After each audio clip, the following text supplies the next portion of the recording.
ओम दुर्गे नमः। शिवभक्तों को शमतक शमतक। आत्मदेव एक धनी ब्राह्मण थे। आत्मदेव की पत्नी धुंधली थी।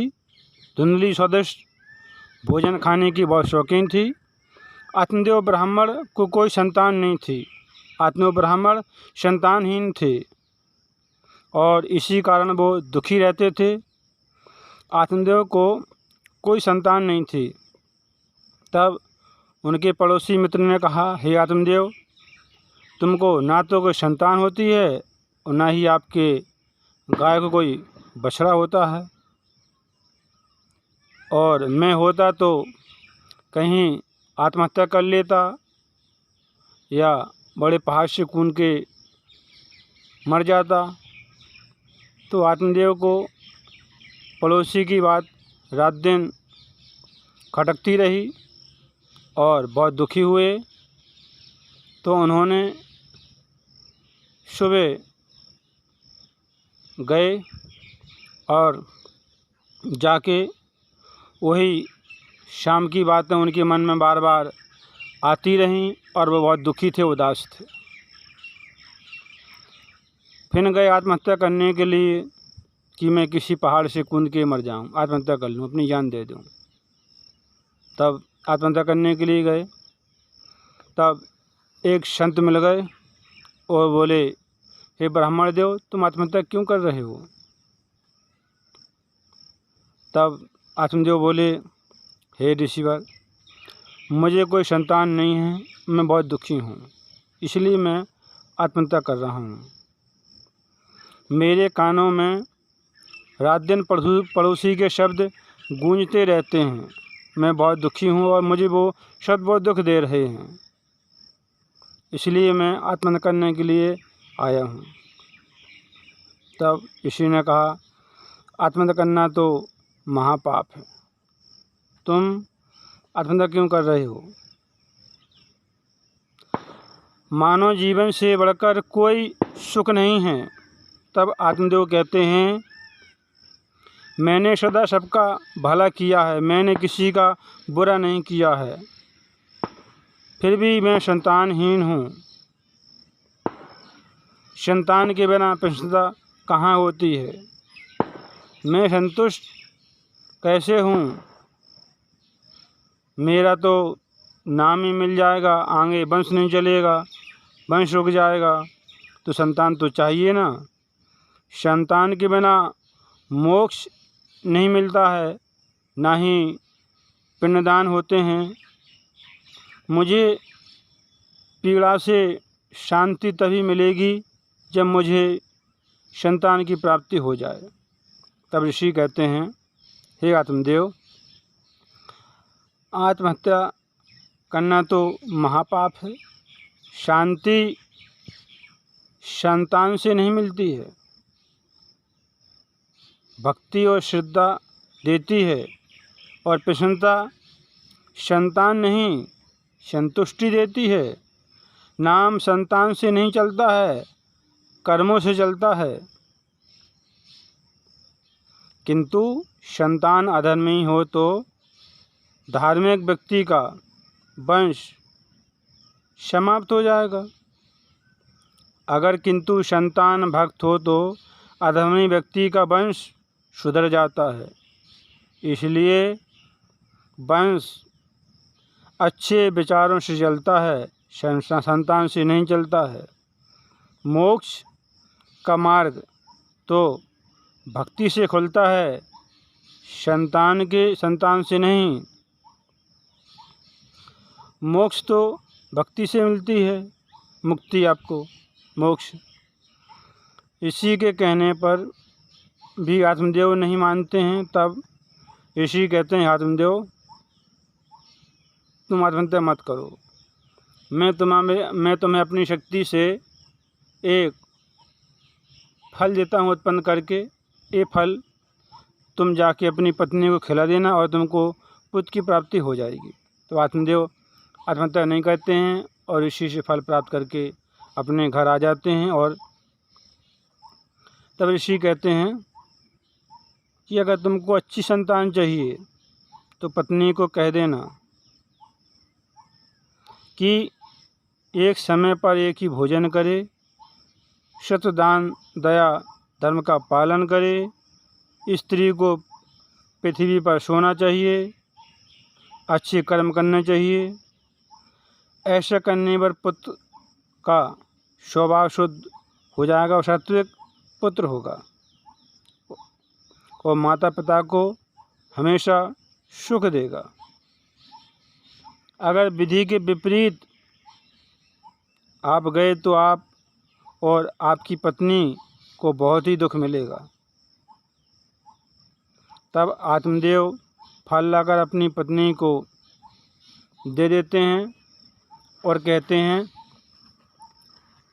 हे धुंधली, तुम यह फल खा लो, तुमको पुत्र की प्राप्ति हो जाएगी।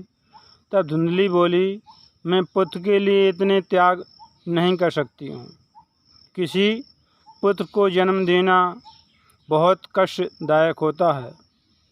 पुत्र को जन्म देते समय माता और पुत्र को दोनों को ऊपर मृत्यु का खतरा रहता है। धुंधली की छोटी बहन थी। वो कहती है, बहन, बहुत से नियम करने पड़ते हैं पुत्र प्राप्ति के लिए और बहुत से कष्टों को सहना पड़ता है, तभी पुत्र की प्राप्ति होती है। तो धुंधली कहती है, मैं इतने नियम नहीं कर पाऊंगी, बहन कोई उपाय बताओ। तब उसकी छोटी बहन कहती है, धुंधली बहन, मैं गर्भवती हूँ, तुम मेरा पुत्र ले लेना और मुझे बदले में कुछ धन दे देना और ये फल गाय को खिला देना। तो धुंधली ने गाय को फल खिला दिया और बोली, स्वामी, मैं मायके जा रही अपनी बहन के साथ, और कुछ महीने के लिए मायके चली गई।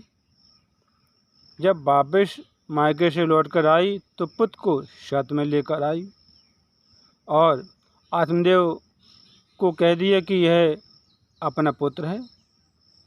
फिर गाय को भी पुत्र हुआ। तब आत्मदेव बहुत खुश हुए और बोले, अब हमारे 2 पुत्र हो गए। तब दोनों पुत्रों का नामकरण किया। पहले पुत्र का नाम धुंधली बोली, ये पुत्र मेरे पे गया, इसलिए उसका नाम धुंधकारी होगा। क्योंकि मेरा नाम धुंधली है, इसलिए मेरे पुत्र का नाम धुंधकारी होगा। और दूसरे पुत्र का नाम गाय से उत्पन्न हुआ था, इसलिए उसका नाम गोकर्ण रख दिया। जैसे पुत्र को आगे बढ़े, थोड़ी बड़े हुए तो पुत्र बड़ा रोने लगा।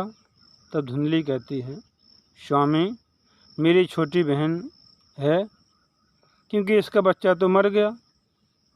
तब अपने बच्चे को ये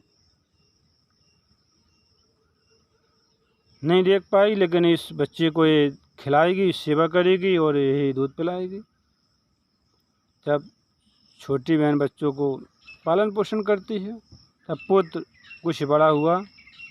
तब पुत्र धुंधली को मौसी कहता है और उसकी जो माँ थी उसको ही माँ कहता है।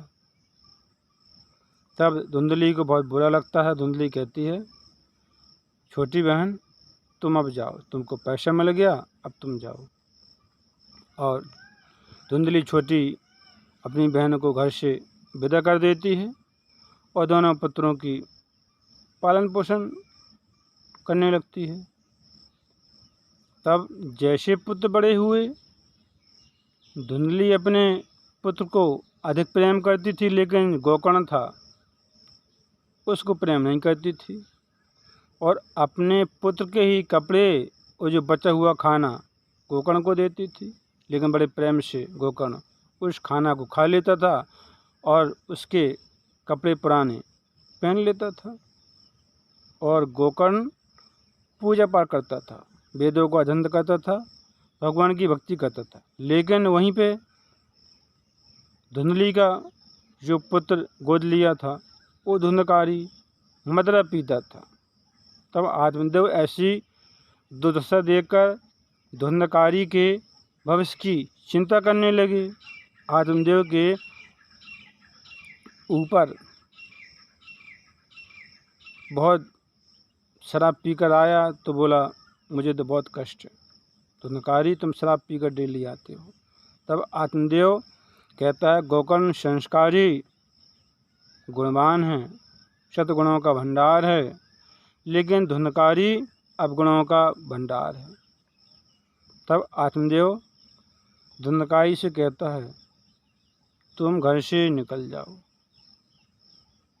तब माता धुंधली अपने पुत्र धुंधकारी का पक्ष ले लेती है। तब आत्मदेव कहता है गोकर्ण संस्कारी सदाचारी है, आप पुत्र को बिगाड़ रही हैं। हमारा पुत्र हम दोनों पर आगे भारी पड़ेगा। तुम पुत्र को उदंड बना रही हो। जो पुत्र आज दूसरों के साथ करता है वही कल हमारे साथ करेगा। तो धुंधली कहती है मेरा पुत्र मेरे साथ गलत नहीं करेगा। तब पिता आत्मदेव कहता है बस बहुत हो गया, तुम्हारे जैसी संतान के लिए इस घर में कोई जगह नहीं है। धुंधकारी तुम इस घर से निकल जाओ। तुम विवेक को अपने जगाओ और इस घर से निकल जाओ। तभी इस घर से शीघ्र ही निकल जाओ। तब धुंधकारी अपने पिता आत्मदेव का अपमान कर देता है, बोला मैं इस घर से नहीं निकलूँगा, आप ही निकल जाएं, आपका यहाँ क्या काम। धुंधकारी कहता है तब पिता को बहुत बुरा लगता है और पिता बहुत दुखी होता है। काम करते रहो, मैया का नाम जपते रहो। एक कथा भागवत से बहुत ही सुंदर कथा आगे, वो तो धुंधकारी की कथा है। धुंधली ने जो पुत्र गोद लिया था, अगर वो फल खाया होता तो गोकर्ण की तरह एक सदाचार और गुणी पुत्र होता,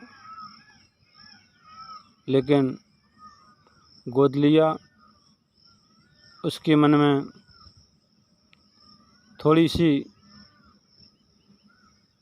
जो मोह उत्पन्न हो गया कि मैं इतने कष्ट नहीं सहूँगी, और गोद ले लिया उस पुत्र को। तो उसकी जो बहन थी तो उसके गुण थे कुछ उसमें अलग थे, उसी प्रकार के गुण उसके पुत्र में आए और पुत्र उद्दंड हो गया, क्योंकि माता पिता के ही गुण पुत्र में आते हैं और वही गुण धुंधकारी में आ गए। धुंधकारी शराब पी के डेली आता था और माता पिता से गलत बोलता था, और रमेश शराब के नशे में धुत रहता था। यह कथा बहुत ही सुंदर कथा है भागवत से, धुंधली और आत्मदेव की कथा है। आत्मदेव बहुत धनी ब्राह्मण थे, एक कोई संतान नहीं थी। तो इसी ने फल दिया, फल धुंधली ने नहीं खाया। यह बहुत सुंदर कथा है। धुंधकारी आगे वैश्याम को लाया और बस मदरा और कामना वासना में लिपटा रहा। काम करते रहो, मैया का नाम जपते रहो। सब भक्तों को क्षमता की क्षमता की क्षमता।